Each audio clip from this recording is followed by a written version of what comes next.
So I'd like to thank you for joining me today. I've been wanting to have you on my podcast ever since I saw you in Back to the Future in July of last year. And so I'm super excited to have you on. So for the first part, can you please explain a little bit about yourself for those who don't know who you are? Sure. Well, thank you for having me. I'm really happy to chat with you. My name is Evan Alexander Smith. I'm an actor originally from Canada, from the Toronto area. I live in New York now. As you said, the last Broadway show I did was Back to the Future. I'm in the process of joining the off-Broadway company of The Play That Goes Wrong as Chris Bean, which is a role that I played on tour for a year just before the pandemic. Been in Merrily We Roll Along and Amazing Grace on Broadway, and I've done a lot of regional theater as well, and a little bit of on-camera work. That's awesome. And so before Back to the Future, you were in Merrily We Roll Along, as you mentioned.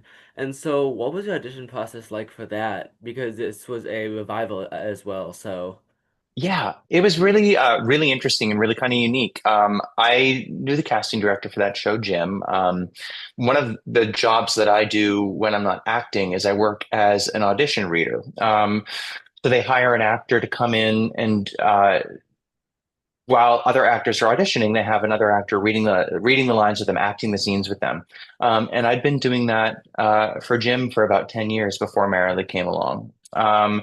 And so we had a shorthand, and he knew me and my work and my capabilities as an actor. And at that time, I was standing by for the roles of Seymour and Orin in Little Shop of Horrors off Broadway. And Seymour was a role that Jonathan Groff had originated in this revival. And they knew at that time that Jonathan Groff was going to be playing Franklin Shepard in Merrily We Roll Along off Broadway. And so I think they were looking for somebody with similar qualities to him. And I think, the fact that I had been playing a role that he created, stepping in for that role, actually fairly often at that point. I think I was top of mind as somebody who might be able to understudy him in Merrily. And so I came in for my first audition, and Maria Friedman was there, which is rare, to have your first yeah. audition for the director. And it was so collaborative, the audition. It really felt like a work session where we were really sort of breaking down the scenes and talking about them and spending a lot of time in the room. Often auditions can feel super fast. You're in and out. You do the material you prepared, and then you go. You don't have much of a chance to talk about it. But this really felt like a kind of a meeting. We spent a lot of time chatting about me and about the show, and it really just felt like this wonderful collaborative experience. And then after that, there was just one more audition. It was just the two auditions. Nice. And that final audition was for some more of the creative team, some of the producers from Chocolate Factory in London, where the show had premiered in the UK. In I think it was like 10 years ago.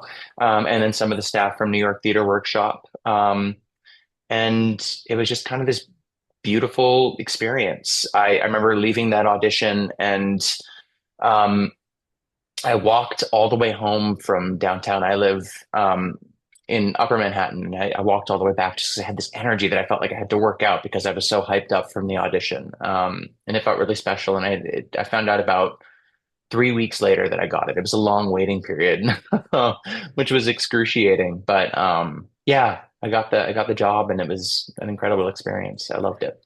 Yeah, for sure. That's awesome. And so after Merrily, you mentioned when I saw you, you were in Back to the Future.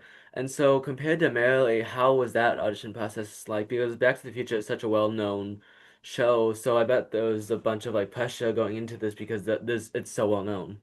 Yeah. When it was the kind of thing when Back to the Future announced it was coming to Broadway from London, where it had been playing. Um, right away, I thought, "Ooh, I would love to play George McFly." And then shortly afterwards, they announced that Hugh Coles, who originated the role brilliantly in London, was going to be coming over with the production. Um, and so I sort of put that dream into the back of my head. But John Rando, who directed Back to the Future on stage, had directed me in my first really big role in a musical in Canada 15 years ago, when I was fresh out of college. And so I knew him from a long, long time ago. And we hadn't kept very much in touch because he's a busy man. and um, and we were both off doing our own things. But I'd sort of filed at the back of my head that when it was coming up to like a year from the start of the production, I should check in because typically that's how long, the original stars will Yeah. stick around. And luckily, I got a call out of the blue from my agent saying they were looking for a replacement without me having to, write to anybody. But my agent said, look, you should go and see the show because what they're doing is very specific, and the way that they have sort of tailored the character for this production is really different and really it's a big part, and you should go and just see so you can get an idea of it before you go in. So I went and saw the show, and Hugh was brilliant. And then it was three auditions. It was audition for the casting director, and then it was an audition for the casting director plus John, and then it was a final callback for all of those people plus this the book writer Bob Gale who wrote the movie, which was insane. Um, yeah, and it was honestly a pretty straightforward process. I watched the movie a ton to really get the sort of cadence and the sort of quality of Crispin Glover's George into my body, but at the same time, they were always very clear about not wanting a direct impression. But I think what we always talked about was paying homage to the beautiful work that the original actors did in the film, so that when audiences came, they could hook in and go like, "Oh, I know that," but I'm not just watching an impression. You sort of tap into the nostalgia, but then also find a way to make it your own. And so that was what I tried to do with the audition process: was get so familiar with it that I could then let it go, find the very specific qualities that sort of I think would automatically clue people into, oh, that's George, without making it a bad impression. Um, and yeah, the audition process for again very straightforward. It was three auditions. I did most of George's material in the show. The final callback was really fun because they had Nathaniel Hackman, who played Biff in the show. They had him come and be the reader for me, and so I was doing the Biff and George scenes with him. We had an amazing moment where I was singing My Myopia, which is the George's big song in the first act, where he's pining for Lorraine. And I had come up with a bit where instead of George sings that song in a tree. And so I thought I would climb on this folding chair and make a whole bit out of the chair. And I stuck my head through the back of the chair at one point and it folded up on me, closed around my neck. And I was okay, but I couldn't get myself out.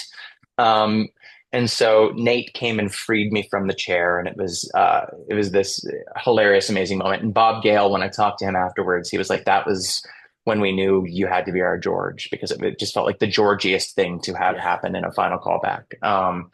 Yeah, but it was really fun, and it was really nice to be reunited with John Rando and to get to meet all of those people. It was a really, really cool experience, and it was a film that was so special to me growing up. So it meant a lot. Yeah, for sure. And so, before we move on to your current project, one more thing with Back to the Future, was there any moments in the show that you look forward to every night to perform? Oh gosh, yeah. I mean, I loved singing My Myopia. I think Yeah. it's such a fantastically written song, um and it's weird because it kind of feels like two songs mashed together. The beginning for me, I loved the sort of earnestness of it. The him it's this private moment of George sort of bearing his soul and just I mean it's creepy. He is watching Yeah. the girl of his dreams changing in her bedroom.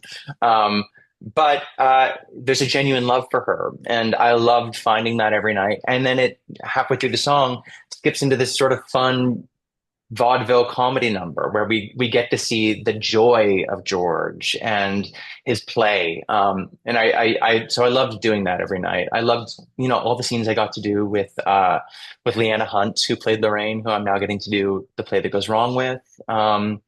Working with Casey was Yeah, he's fantastic. awesome. I never got to be on stage with Roger, our doc, which was, such a shame, just the way that it's written. But yeah, it was really my myopia and all of the sort of George and Lorraine stuff, and really finding the heart of that was I love that every night.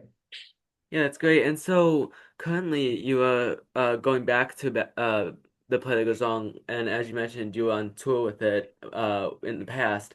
And so what is different for you preparing for this role now than when you prepared for it in the past? Oh, that's a great question. I think I'm still finding how to prepare for it. It's our rehearsal process for the show has been very short, and um, and I haven't had a ton of time yet. So at this point, I think I've had four rehearsals and what's called a put-in rehearsal, which is you get to do it all on stage with the other actors in costume. Um, and those rehearsals and that put in especially have been incredibly informative just about the way that the role has changed in me physically, vocally. It was 6 years ago that I finished my first run of the show. It was 7 years ago that I was first cast. So I'm a much older man. My body hurts a lot more. And so I'm having to navigate what it means to, be older in this part and how that affects everything. Um, Ultimately, I think the great gift of it is that like it's always the thing when you're in a show, the week after it closes, you come up with like 15 great ideas for how you could have done something better or different, or you come up with a new way into a scene. And so I've had 6 years to have all of those ideas flow back through me, and have the opportunity to come back to the show with a fresh set of eyes. I think I was in such awe of Henry Shields and Mark Evans, who had played Chris Bean before me on Broadway. I first saw the show with the original British cast, and then saw the replacements come in while I was auditioning for it. And so I had them so fresh in my mind as I was preparing to play Chris the first time, um, and now 6 years away from it, I'm really coming at it with fresh eyes, with like no preconceived notions. I've seen the beautiful work that Chris Lansley is doing, but I haven't been as immersed in it as I was the first time. Yeah. And so it's really allowed me to sort of find a new approach to it, and take a little more personal ownership of it, with at the same time incorporating my understanding of what works and doesn't work with the comedy, and what's important to how the show needs to play. I think that the main difference with this production is that we're in a very small theater, which is Yeah. a gift because it feels like the show was really built for like 300 to 500 seats. And the show on tour was fantastic and we had an incredible time, but we were playing sometimes 3,000 seat Yeah. houses. And so the show just plays very differently in those two spaces. And it's been really fun this time trying to figure out, what can I accomplish with just one small eye look, as opposed to having to really telegraph things so that somebody a football field away can see it. Yeah. And so it's been really great having the opportunity to really dial it in and focus it in, and get back to what I think the sort of original feel of the show was. Yeah, for sure. And so when you were younger, what got you into theater? I I had gone to, I mean, it's such a funny thing how we find our way in. I had gone to an elementary school where I was bullied quite a bit. I had a hard time fitting in, and one of my best friends said in eighth grade said, "Come with me to this audition for an arts high school, and just see what happens. If you go, you get to you get to meet a whole new group of people." And you don't have to wear a uniform like you would have had to at the Catholic school that I was supposed to go to. And so I went with him on a whim and I got in. And the first thing that I did there was we did Les Miserables, the student edition. And Les Mis was a show that my parents always loved growing up. We listened to it on road trips. Anytime we drove to see family, 3 or 4 hours away, Les Mis was on. And I remember at the curtain call of the final performance, just crying like a baby. And I thought, I think maybe I'm doing something that I want to keep doing. And then over the course of, the next 3 years in high school, was really encouraged by, mentors in the school and in community theater where I was doing shows outside of school, and had a lot of people saying, hey, maybe you should think about pursuing this in college, or starting to try to audition for professional productions. Um, I think I knew in ninth grade that I wanted to do something theater related. I thought maybe I would become a teacher. Maybe I would teach drama. But as I got closer to, college age, 11th and 12th grade, my focus really went, full steam ahead into performing. I just fell in love with it. I was, reading plays every day on the bus to school. I was watching the PBS recordings of the Sondheim shows, like Into the Woods on repeat. I have Chip Zion's Baker in my head constantly. Sweeney Todd, I was just in love with those recordings of those shows. And the soundtracks of shows. I had my Discman. It was just constantly full of like Jekyll and Hyde, the original concept recording, or like the symphonic recording of Les Mis. It was just nothing but theater 24/7, it felt like. Uh, which probably reflected in my grades in other courses. But I lived and breathed theater, and I knew if I got into college for it that it was going to be what I pursued as a career. That's great. And so, as an actor, who are some of your biggest inspirations? Oh man, um, I mean, I grew up. I always say I didn't have voice lessons growing up. I just grew up mimicking performers I loved. So like listening to Anthony Warlow's voice, like that so much informed the sort of like legit side of the way that I sing, or Gavin Creel, who and Norbert Leo Butz, who like listening to the Hair cast recording and the last 5 years cast recording. That was how I learned how to sing pop music, Um, those artists, especially vocally, were huge inspirations for me. Acting, I don't know that I have, a specific one person who inspired me. It was all of those people in those videos that I would watch constantly. And in movies that I watched. I loved watching, movies with my mom on weekends. It's what we did. And just seeing incredible actors do what they do generally, I was so excited by it. Yeah, that's great. And so, this next question kind of ties into the last one, but what is the best piece of advice you've been given from another actor? Uh, be kind.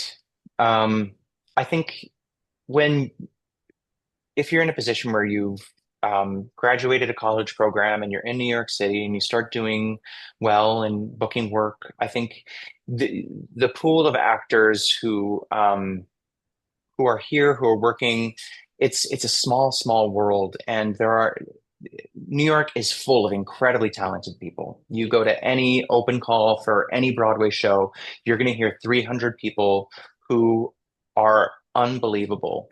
Um, but your kindness is what is going to help you to continue to work. It's going to help you to build relationships with collaborators. It's going to keep you open to artists around you. I think it's I've been around long enough to see really talented people who have maybe not behaved the best, and the way that the industry has a way of helping those people find their way out. I think you have to be kind, and I think I guess more artistically, I think um, I would say you have to keep studying is the most important thing I would tell young actors as well. I think there's maybe a feeling that once you graduate a 3 year or a 4 year conservatory program that your training is done and you're ready to start working. And I think one of the things that's helped me to continue to be successful in this business is that I'm always taking classes. I am constantly trying to work harder and improve and learn new things. And keep that sort of beginner's mindset, even, as somebody, I think I've been working professionally now for, gosh, 17, 18 years, which feels insane to say out loud. I think I still try to approach the work like it's my first day. Every time I start a new job or every time I'm auditioning for something, try to stay open and curious and learn from every experience. Yeah, for sure. That's awesome. And so, since you're doing Play That Goes Wrong again, how do you keep a show fresh every night that you've done before and that you're gonna continue doing for the next few months or even a year or so? That's a great question. Yeah, I think that was something I really uh, wrestled with the first time that the play that goes wrong. I remember very vividly being backstage in Nashville, and I was waiting for an entrance with my friend Scott Cody, who was playing Dennis. And I remember just feeling a little overwhelmed by the fact that we were in month two, I think, at that point. Maybe it was the end of the first month, and thinking, oh man, we have a year ahead of us. Um, and and how do you do that? Because I'd never been in a run that long of one show.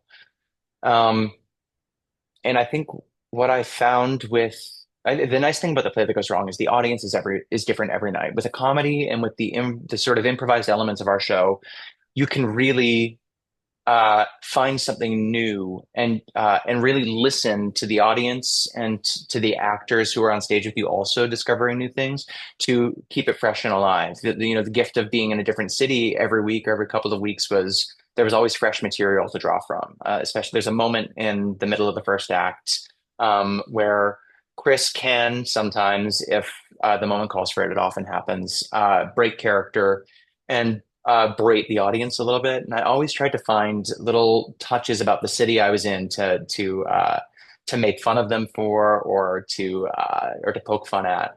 And that was one of the things that really kept it fresh for me. I would say during Back to the Future, I had a similar experience of knowing that I was going to be in the show for at least 6 months and doing material that it was really important to stay faithful to. um, it became really important with me to connect with Leanna and Casey and make sure that it wasn't like I was trying new things every night or that I was, changing anything, but it was just about really connecting with the actor across from me and making sure that I was treating every moment like it was happening for the first time. And it eventually created this really sort of beautiful experience of like, these micro moments that were different, these looks, these that were just different every night because we allowed ourselves to feel alive in those moments instead of being stuck in line readings or being stuck in a very specific way of doing things. There's just something about bringing in awareness of staying alive in those moments um, that keeps it fresh every night for 6 months or a year, as long as you're listening and connecting. Yeah, for sure. And that's also crazy because I'm pretty sure aren't you and Casey performing in the same building again? Yeah, Casey's right Yeah, across the hallway from us in Heather's right now. I yeah, ran into him the other night. right. That's awesome. Well, that actually wraps Yeah. up the interview today. I'd like to thank you for joining me. Oh, I'm so happy to be here. Thank you for having me.